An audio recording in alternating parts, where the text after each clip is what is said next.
नमस्कार दोस्तों, क्या आप नींबू उड़ाकर नोटों की बारिश करने के लिए किसी विधि की तलाश कर रहे हैं? क्या आप नोट बारिश करने के लिए लेमन लिफ्टिंग की साधना करना चाहते हैं? ये साधना जो आपको पेड रूपों में मिलती है बहुत सारे पैसे खर्च करने के बाद, वो साधना आज आपको इस वीडियो में निःशुल्क मिलने वाली है। जी हाँ दोस्तों, सबसे पहले आप सभी का बहुत बहुत स्वागत है। आज की साधना के बारे में आपको वीडियो डिटेल में बताऊं उससे पहले निवेदन करूंगा कि चैनल पर पहली बार आए तो सब्सक्राइब कर लें और बेल आइकन दबा लें, वीडियो को लाइक और शेयर जरूर कर दें। बात करते हैं कि साधना करना कैसी है। सबसे पहले लेमन लिफ्टिंग कहते किसको हैं, छोटा सा उदाहरण मैं आपको बता देता हूं। एक वीडियो आपके सामने है, उस वीडियो में आप देख सकते हैं एक व्यक्ति नींबू उड़ा रहा है और नींबू अपनी शक्ति के माध्यम से उड़ाया जाता है। आप कहोगे जी हमने जहाज उड़ाई है बना बना के कागज की, और हमने बहुत सारी चीजें भी उड़ाई है, हमें अफवाहें भी उड़ाई है, हमने लोगों की खिल्ली भी उड़ाई है, मजाक भी उड़ाया है। ये नींबू कब से उड़ने लगे? अरे भैया उड़ता है। लेमन लिफ्टिंग से मतलब केवल नींबू से ही नहीं होता है, बहुत सारी चीजें उड़ाई जाती हैं। आप मिक्सी उड़ा सकते हैं, लोटा उड़ा सकते हैं, आप मोबाइल उड़ा सकते हैं, आपकी मर्जी है। क्योंकि शक्ति तो वो पिकअप का काम करती है, पिकअप से मतलब है उसको उठाने का काम करती है। ऐसी साधना जिसके माध्यम से अगर आप कोई चीज को उठाना चाहते हो तो उसको उठा सकते हो। बात तो सही है। ये होती है साधना, नींबू उड़ाने की साधना। अब इसमें अगर अपन बात करें कि साधना करनी कैसे है, तो सबसे पहले आप ये जान लीजिए कि इस साधना को करने के लिए मजबूत कलेजे वाले व्यक्ति की जरूरत है। वही व्यक्ति कर पाएगा जिसके पास में इस चीज को करने के लिए मजबूत कलेजा हो, क्योंकि थोड़ी तामसिक और उग्र प्रवृत्ति की साधना है। इसमें आपको डर लग सकता है, मैं क्या करूं, फिर जॉब छोड़ दूं?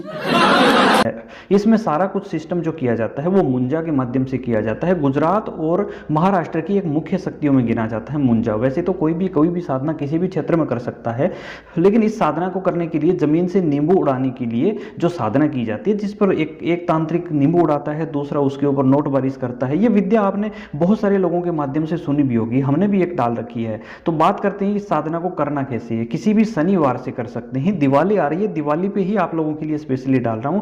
दिवाली पे शुरू कर सकते हैं, और आपको कोई और दिन करना है तो अमावस्या को कर सकते हैं, होली पे कर सकते हैं, दशहरे पे कर सकते हैं, और ग्रहण के दिनों में कर सकते हैं। तो आपको रात को नहा धो करके 10 बजे के बाद साधना स्थल पे चले जाना है। साधना स्थल आपका शमशान हो तो सबसे टॉप काम करता है। अगर शमशान में नहीं कर रहे हैं तो आप इसको एकांत स्थान पे किसी खेत वेत में कर सकते हैं, खुली छत पे कर सकते हैं, लेकिन कोशिश करें घर में ना करें, बाहर करें। सफेद कपड़े पहन सकते हैं, सफेद कपड़े पहनने के बाद या फिर लाल कपड़े भी पहन सकते हैं। और अगर आप शमशान में कर रहे हो तो काले आसन और काले कपड़े की जरूरत पड़ेगी। घर में कर रहे हो तो लाल कपड़ा लाल आसन ले सकते हो। वैसे घर में ना करें, एकांत स्थान पे करें। तो अब बात आती है कि भाई लाल आसन ले लिया हमने, बाहर कर रहे हैं, खेत में कर रहे हैं, मान लो लाल वस्त्र पहन लिया, लाल आसन ले लिया, अब हम चल पड़े खेत की तरफ। जी दक्षिण मुखी होकर वहां पे बैठना है। आपको कुछ सामान की जरूरत पड़ेगी। आपको 11 नींबू की जरूरत पड़ेगी, 11 अगरबत्ती की जरूरत पड़ेगी, 11 सरसों के तेल के दिए जलाने होते हैं, 11 इत्र के फौवे चाहिए, गुलाब के इत्र की, और गुलाब के फूलों की जरूरत पड़ेगी, 11 फूलों की। ये 11-11 वाला नियम बड़ा जबरदस्त है, इसको आपको ध्यान में रखना है। सबसे पहले आपको करना क्या है, अपने गुरु का पूजन कर लेना है, इष्ट का पूजन कर लेना है। फिर आपको क्या करना है, जो मंत्र आपका दिशा किलन वाला मंत्र है, वहां पे आपको मंत्र पढ़ते हुए इस मंत्र से पीली सरसों अपने चारों तरफ फेंक करके दिशा किलन कर लोगे। फिर इस ऊपर की सामग्री जो आपको मैंने बताई थी, वो सारी सामग्रियां जैसे कि 11 नींबू हो गए, 11 अगरबत्ती हो गई, अगरबत्ती जला ली, 11 नींबू रख लिए, 11 सरसों के तेल के दिए जला लिए, 11 इत्र के फौवे आपने वहां रख दिए, 11 गुलाब के फूल वहां पे चढ़ा दिए। ये सब कुछ चढ़ा दिया। ये सारा चढ़ाने के बाद में भोग में एक बूंदी का लड्डू, एक बर्फी और एक जलेबी आपको भोग में चढ़ानी है। इतना काम करने के बाद आपको प्रार्थना करनी है कि मैं इस साधना को कर रहा हूं, इसमें मुझे 100% सफलता प्रदान करें। इसके बाद मंत्र का रुद्राक्ष की माला से 11 माला जाप करना होता है। ये ध्यान रहे, ये प्रयोग लगातार 11 दिन करना है।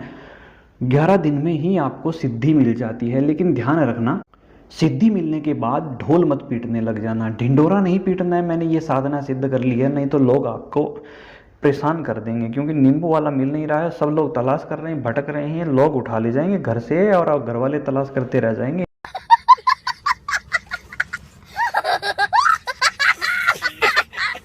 इसलिए आपसे विनती है कि इसका ढिंडोरा नहीं पीटें। इसको सिद्ध करने के लिए आपको ज़्यादा कोई तामझाम की जरूरत नहीं है। शमशान में कर रहे हो या बाहर कर रहे हो, सुरक्षा कवच अपना जरूर लगा लीजिएगा। साधना जो है वही व्यक्ति करे जिसने घर का किलन पहले कर रखा हो। घर का किलन करना आपको आना चाहिए। ये सभी साधनाएं हमने ग्रुपों के माध्यम से भी आप लोगों को सिखाई है। पीछे हमने ग्रुप चलाया था, आप लोगों को बहुत सारी चीज़ें हमने निःशुल्क भी दी हैं। इस वीडियो में भी हम आपको निःशुल्क ही दे रहे हैं। लेकिन ध्यान रहे, इस साधना को करने से आपको नुकसान नुकसान तो नहीं है कोई भी प्रकार का, फायदा ही फायदा है। लेकिन आपको अगर घमंड करते हैं तो नुकसान भी है दोस्तों, क्योंकि अगर आप इस चीज़ के माध्यम से ऐसे ही चलते चलते किसी का बाइक उठाने लग गए, किसी का मोबाइल उठाने लग गए, तो समझ लीजिएगा आपका कल्याण हो लिया। फिर क्या बोला तूने? साधना को करने के बाद साधना को संभालना मुश्किल होता है, साधना करना कठिन थोड़ी होता है। इस साधना के बारे में हमें पर्सनल में कोई चल करके कॉल मैसेज ना करे। जिस साधना के लिए हम बोलते हैं भैया इसके लिए पर्सनल में हमें कॉल मैसेज करके पूछ सकता है, केवल वही पूछें। बाकी साधना के विषय में हमने ए से लेकर जेड तक बात बता दी है। सामान प्रतिदिन नया लेना है भाई। और दूसरी चीज़ ये है कि आपको वो सामान जो है रात को जो रखा है वो दूसरे दिन बहते हुए जल में प्रवाहित कर दें। कहीं पे भी नदी नाला प्रवाहित करने के लिए नहीं है, नहर नहीं है तो क्या करें जी, कोई झरना नहीं है तो क्या कर सकते हैं। तो आपको क्या करना है, किसी एकांत स्थान पे चले जाना है, गड्ढा खोदना है, वो सारा सामान दबा देना है। सामग्री लेनी है भाई। सामग्री से मतलब होता है जो फूल हो गए, इत्र जो चढ़ाया था फवे, इत्र हो गया। इत्र की शीशी लाते हो वो नई नई लानी, बार बार लाने की जरूरत नहीं है। इत्र के फवे जो हैं वो नई चढ़ाने होते हैं। अब इत्र के फवे क्या होते हैं, रुई के टुकड़े पे इत्र लगा के चढ़ाते हो तो इत्र लगा के चढ़ाने को फवा बोलते हैं। वो रुई का टुकड़ा फवा कहलाता है। अब बात है कि भाई देखो ये तो हमने कर लिया, अब इसमें सामग्री का क्या करना है। बर्फी वगैरह जो भी रहे, आपको रात को ऐसा नहीं है कि सुबह आपने चढ़ाया, माफ़ कीजिएगा, रात को आपने चढ़ाया और साधना पूरी होते होते आपका मन कर गया वाह बर्फी निपटा दे भाई, आपको साधना की मुंजा आएगा उससे पहले अब बर्फी को आप ही डली दे गए। तो ऐसा नहीं करना भाई, उसको आपको थोड़ा संभल के चलना है। ऐसा नहीं करना है कि उसको आप ही निपटा दो। भोग जो है आप ग्रहण नहीं कर सकते, आपको एकांत जगह पे छोड़ के आना है या नदी में प्रवाहित कर देना है।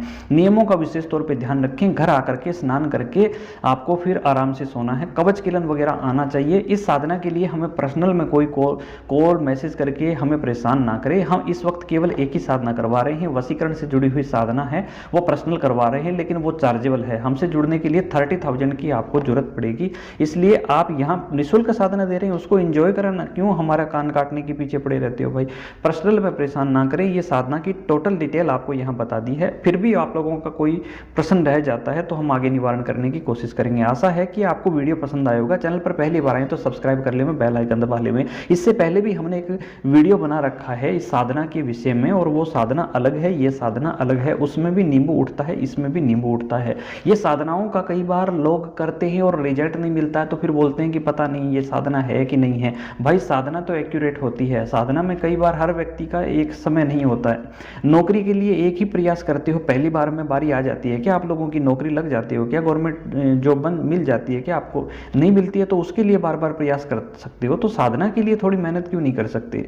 साधना को सिद्ध करने के लिए बहुत मेहनत लगती है। एक व्यक्ति वशीकरण साधना करने सिद्ध करने बैठा था, उस आदमी को कम से कम उसको 27 बार सिद्ध करना पड़ा, तब जाके उसका वशीकरण सिद्ध हुआ। सोचो 21 के हिसाब से 27 बार उस आदमी ने अनुष्ठान किया। कितनी मेहनत, कितनी ऊर्जा और कितना खर्चा लगा होगा उस आदमी का, लेकिन उसने किया क्योंकि उसके मंत्र को उसने शाश्वत बना दिया, शब्द को उसने ताकतवर बना दिया। आप यही गलती करते हैं। आप एक होने के बाद में गुरु को गाली निकालना शुरू करेंगे।